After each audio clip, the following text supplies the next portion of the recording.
So it's a fairly dated collection in internet time. Most of the chapters do not deal with social media per se. They look at wider issues, and some of them are more successful than others in embedding social media in their respective contexts. When you explain social media, how do you think it's different from what happened when the internet was not there? It was still about social gatherings and people coming up with an idea.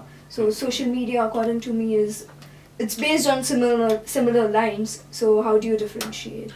That we were getting more and more of an understanding, an in-depth, informed and systematic understanding of how social media fit into an existing social landscape. But they are actually tools. Right. That's the best way of viewing these technologies, and they have many limitations, which we're more and more aware of. So in a way, they haven't really. You could say that they've been game changers in a sense that they've accelerated certain processes, maybe that they have rendered them more convenient. That they've changed maybe the way in which we are beginning to get ourselves involved in certain types of politics. But there is that foundation there, which is the fundamental need for us to socialize in order to be able to participate in democracy and to make sense of what democratic participation is. It's simply an instrument that people maybe use in various convenient ways in their day-to-day life. So it adds to convenience, it adds to experience, and then it can also be employed for certain political ends. So in that way it makes possibly participation more convenient and certainly easier for people that haven't got the prerequisites, that haven't got necessarily experience with participation. And I'm talking more about civic participation. Political participation is also quite, apparently quite, I guess, in some ways revolutionized by our usage. Mainly if you think about how, political leaders and candidates are able to use certain resources to make themselves more visible, to collect funds, and sort of sever ties with large companies and their big funders and so on.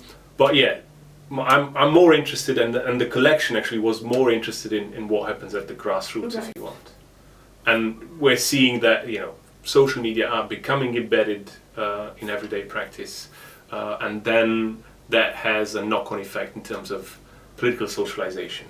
In Chapter 8 by Christensen and Bengtson, the authors discuss Joseph Scumter's opinion that democracy maintains citizens' involvement by electoral participation. So how do you assess his economic theory of democracy? To be perfectly honest,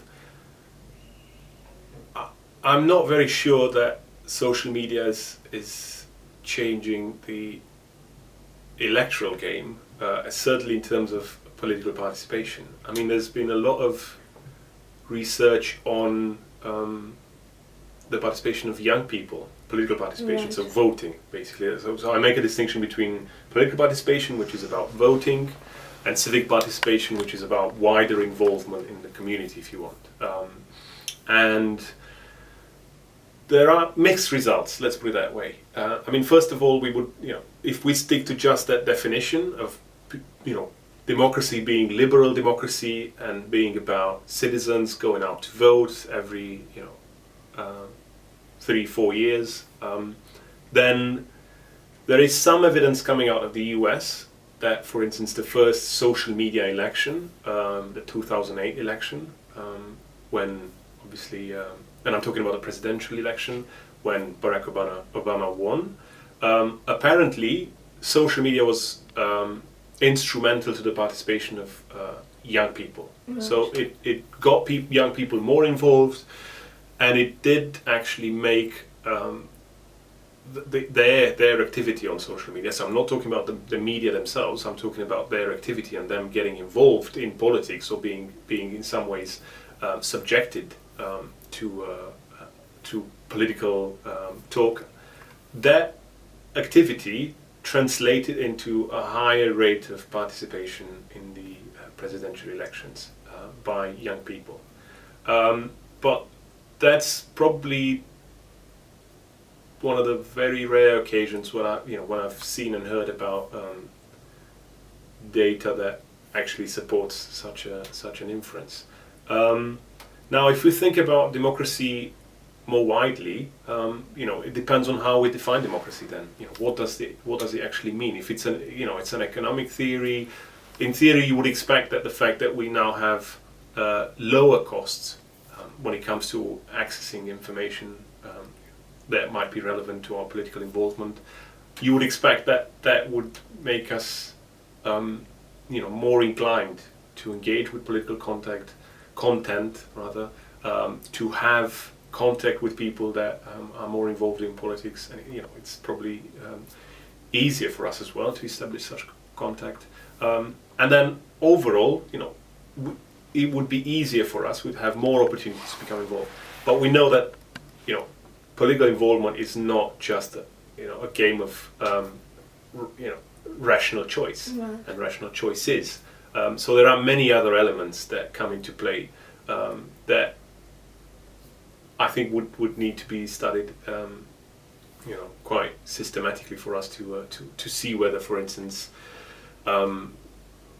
the sort of emotions that we can exchange or that are in many ways part of the persuasive communication that happens around, for instance, political campaigns, whether they actually are credible on social media and people actually in some respect respond to them in the desired way.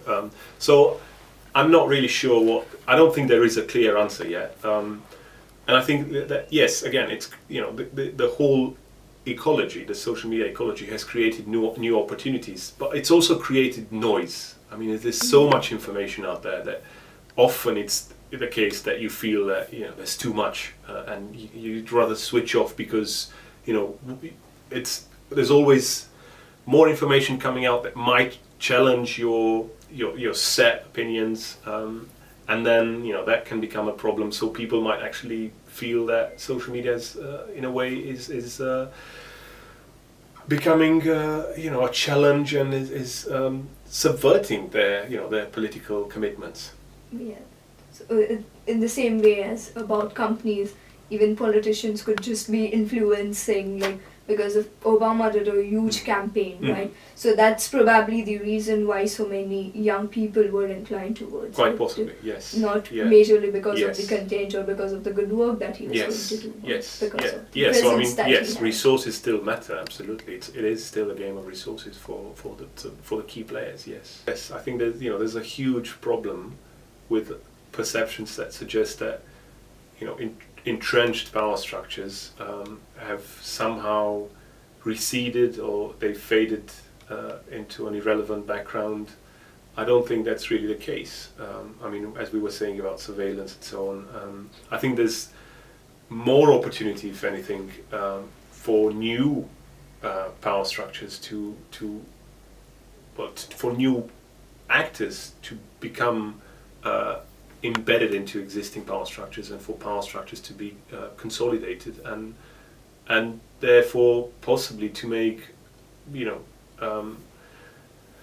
political participation meaningful, political participation less of a possibility for us, and yes, so I think that existing power structures are very much still present, and we need to be fully aware of that. It's politics is still about power at the end of the day. It's about government. It's about managing resources and so on, and we have to be aware of this.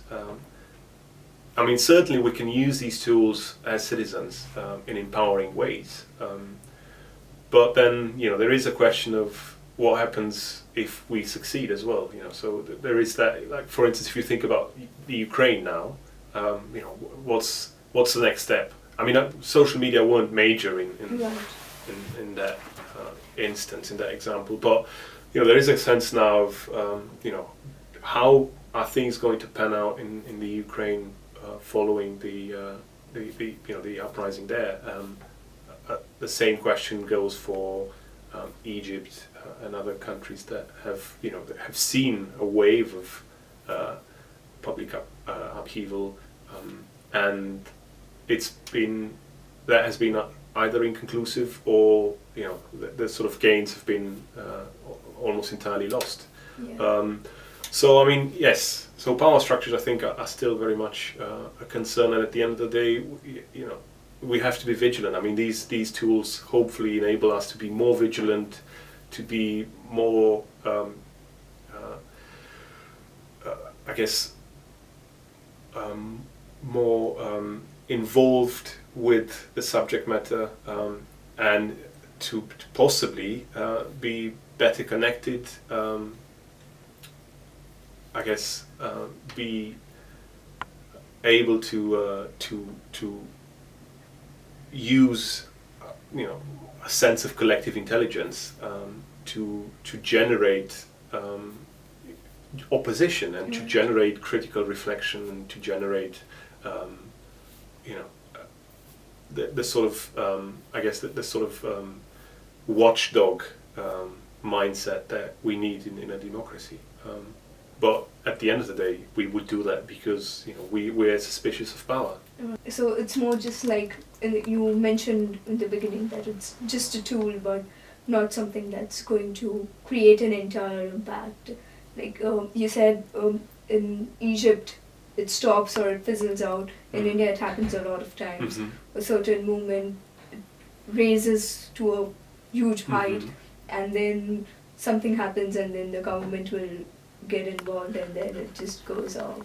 Yeah, I mean that's another interesting question about social media participation, if you can call it that, because we don't really know, and this is a key question. We don't really know how committed people are beyond a flare up of the kind that we've seen in many instances in recent days, and so are we looking at long-term commitment? What would that be?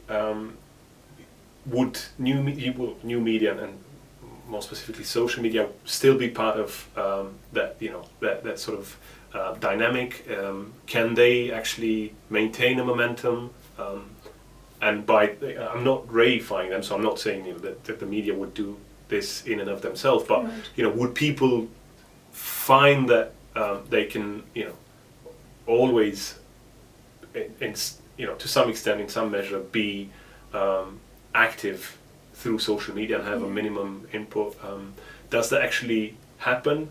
Can we see that? It's these are open questions. So this question of maintaining momentum, I think, is fundamental. Can we see that there is momentum in social media participation? I haven't seen any research that suggests that. I mean, you'd have there's still very recent phenomena, I guess. Participation, conversations, mass self-communication, as Castells calls it. Citizen journalism, self-publication, all these things. They're fairly recent phenomena, and we would have to basically look at them in hindsight, and I guess do sort of do maybe longitudinal analysis and look at how they've actually been implemented and used over longer periods.